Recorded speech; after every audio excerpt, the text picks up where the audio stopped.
Donald's been the consistent leader in the polls here, and I think that's going to continue to be the case as long as there's 6 people in the race. You know, there has to come a point here where this race begins to narrow down. I think South Carolina will be a part of it, and I think voters today, as they go to the polls in South Carolina, maybe they've picked a candidate, but the candidate's not doing very well, and they'll decide, you know what, I want my vote to count, because I realize that every vote that goes to a candidate that may not even be in the race in a few days is a vote that's going to someone like Donald Trump, who's in first place or whatever. So, you know, I think that's part of the calculation voters are going through right now as they're trying to make up their minds and headed to the polls in South Carolina, and I hope they'll consider us. And there's a lot of information about my campaign online at marcorubio.com. I encourage them, before they go out today to vote, Neil, if they're watching this program, go on my website, marcorubio.com. Check out what we're about. I hope we can earn your vote. Who came up with marcorubio.com? Yeah, it's kind of hard. We went through it, yeah, but we thought it made sense. I thought you were going to go with tedcruz.com. Speaking of which, Senator, a lot of folks on your staff as well have been warning South Carolina voters, beware primary tricks by Cruz. What are they talking about? Well, it's just now a pattern of behavior, and usually I don't focus on those things. When they're making things up about my record, that's problematic. And then just yesterday, you know, we see these reports now of these robocalls about the Confederate flag, mostly targeting Donald Trump. You know, the state that went through a very painful debate over that issue, to kind of bring that up again in a robocall on the day before the election. Those are the kinds of things that obviously concern people, you know, misinformation and so forth. The good news is that with programs like this and social media, we can bat some of those things down. But people should be aware that we're dealing with a campaign and Ted Cruz that a couple weeks ago in Iowa started telling people through a robocall that Ben Carson had dropped out of the race. So we just want to be aware. We want to make sure voters are going into the voting booth today fully aware of what their choices are. All right. It comes at a time, maybe given the prominence of the polls, that whether it's other campaigns, you have former ICE officials now who are saying that your push for enforcement along the border hasn't been consistent, that when you were part of that Gang of Eight, that you were not making it a priority. When they questioned this, Chris Crane, who ran this council group of officers, said that not one of the changes we suggested was made to the bill before Senator Rubio introduced it, that he tried and failed with you repeatedly, that your heart wasn't in it. Yeah, number one, that's not true, and he's not an ICE official. He's the head of a union, and it's being reported on a website that's not a credible source. It's the same website that said, Neil, that you guys gave me the questions to the debate, because one of the members of my staff is a family member that runs. This was a Breitbart thing, so you don't give it any credence, or his remarks any credence? We don't even credential them for our events. This is the same website that reported that Fox News and that you guys in your debate gave me the questions to the debate so I could prepare. You know that that's not true. So I literally don't even talk about the things they report, because they're basically conspiracy theories and oftentimes manipulated. And that individual is not an ICE official. He's the head of a union. He's the head of the Council of Enforcement. Fair enough, but I do want to, it comes back again. I know you talk about Ted Cruz, and obviously Donald Trump does talk about Ted Cruz and how honest and reliable he is, but that has come back to hit you as well, Senator, on this issue and what you were doing. I know you had said with the Gang of Eight that, look, it just didn't work, and ultimately you had to move on. The American support wasn't there, but that it made it look like you were easily malleable. What did you take away from that? Yeah, but here's the thing. Well, first of all, at the time, let's go back to 2013. Harry Reid was in charge of the Senate. The Democrats controlled the Senate, and they moved forward on some sort of immigration reform. So what I wanted to do is make whatever came out of the Senate as conservative as possible. It still didn't go straight to the president. Whatever came out of the Senate had to go to the House. The House was controlled by conservative Republicans. So my goal was to produce the most conservative thing possible out of the Senate, have the House take that up and make it even better, and then come together as Republicans and say to the president, this is what we're willing to do, take it or leave it on the issue of immigration. It didn't work out that way because the House decided never to take it up. Now, when I'm president, we're not doing that bill. The Senate bill's not what we're going to do when I'm president. And I've been very clear about that. Even during the process of the debate in the Senate, one of the things that the Democrats criticized me for was that I repeatedly said, this bill we're about to pass in the Senate is not strong enough. We have to make it even stronger, and that's what I hope the House will do. So it's not what I'm saying now. It's what I said back in 2013 as well.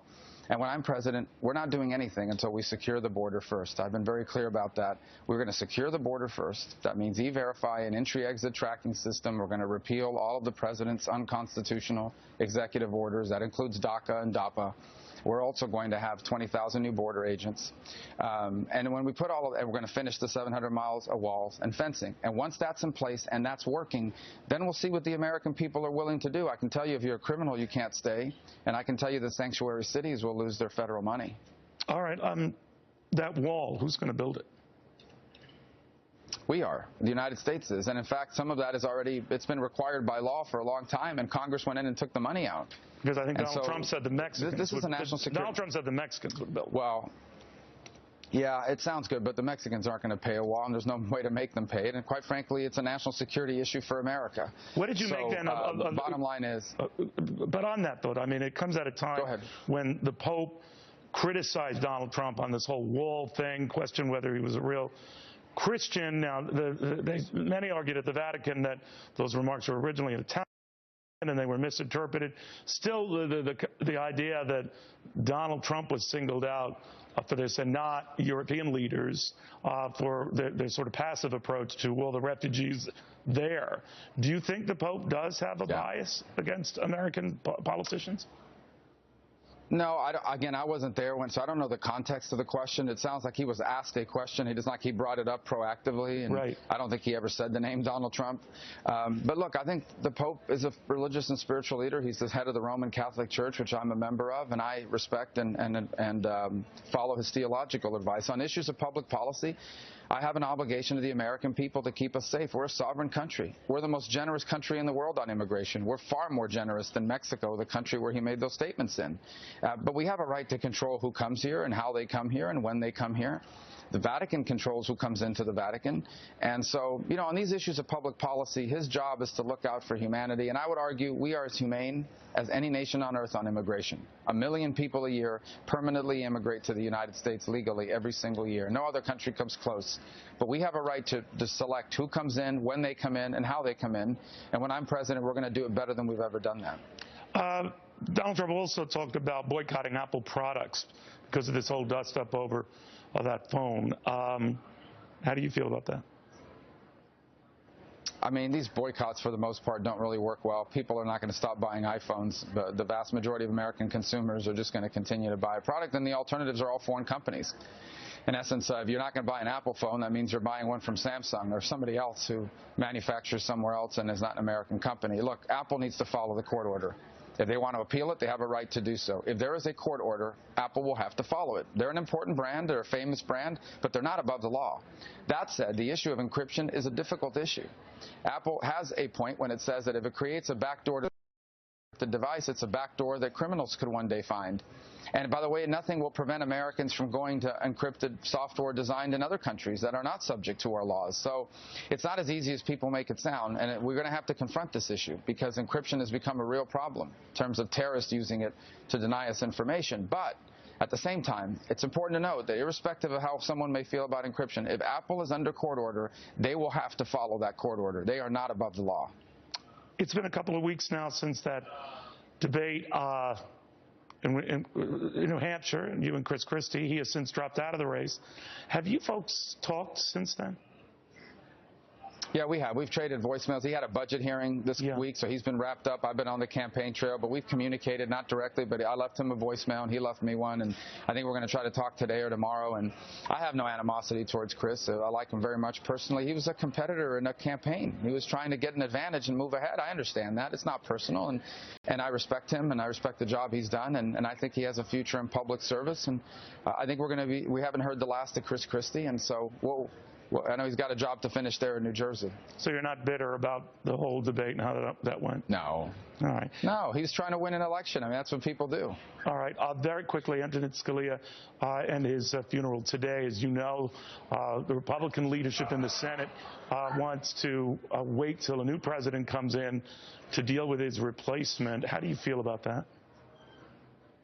Well, I agree with that. We should not be appointing anyone until a new president is in place. We're going to have an election in November, and this is going to be an issue in the election. What should justices to the Supreme Court be like? What should their views be in terms of the proper role of the court? And we're going to have a debate about that in this campaign. But not to even have confirmation hearings? And then we're going to elect a president. Not to even have confirmation hearings? What's the point? I don't think the Senate, I don't think the president has a right to nominate, but we're not going to move forward. Wait a minute. What if it were you? I would not.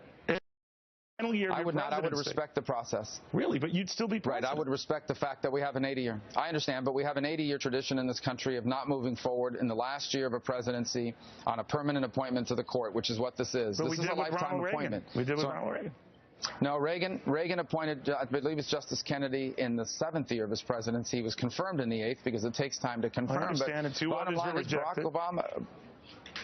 Right, but bottom line is Barack Obama is not accountable to the electorate anymore. We can't vote against him, and you can't reverse this decision. Once a justice is put in place, you can't reverse it. But here's the bottom line. I know what kind of justice Barack Obama is going to appoint, and it will be nothing like Antonin Scalia. And we need more people on the court that have the views that he did, that the Constitution is not a living and breathing document. Then have them it is to be interpreted as originally meant. That nominee, Senator. Then why not even? Well, we are rejecting it.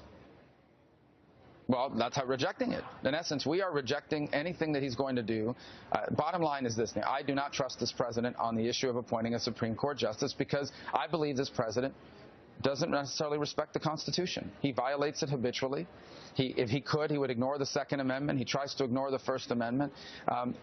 Doesn't believe at all in the 10th Amendment. This president has habitually ignored and violated the Constitution of the United States, and he's going to try to appoint someone to the Supreme Court like his previous nominees. So here's how I reject it. We're not even moving forward on it. You don't Senator think that looks McConnell has said petulant? that. I You don't agree think with that. that looks petulant? In other words, No. if they don't like that nominee, they're free to reject that nominee. You know what? It doesn't matter because at the end of the day, the stakes are too high, Neil. The very balance of the Constitution and the court is at stake.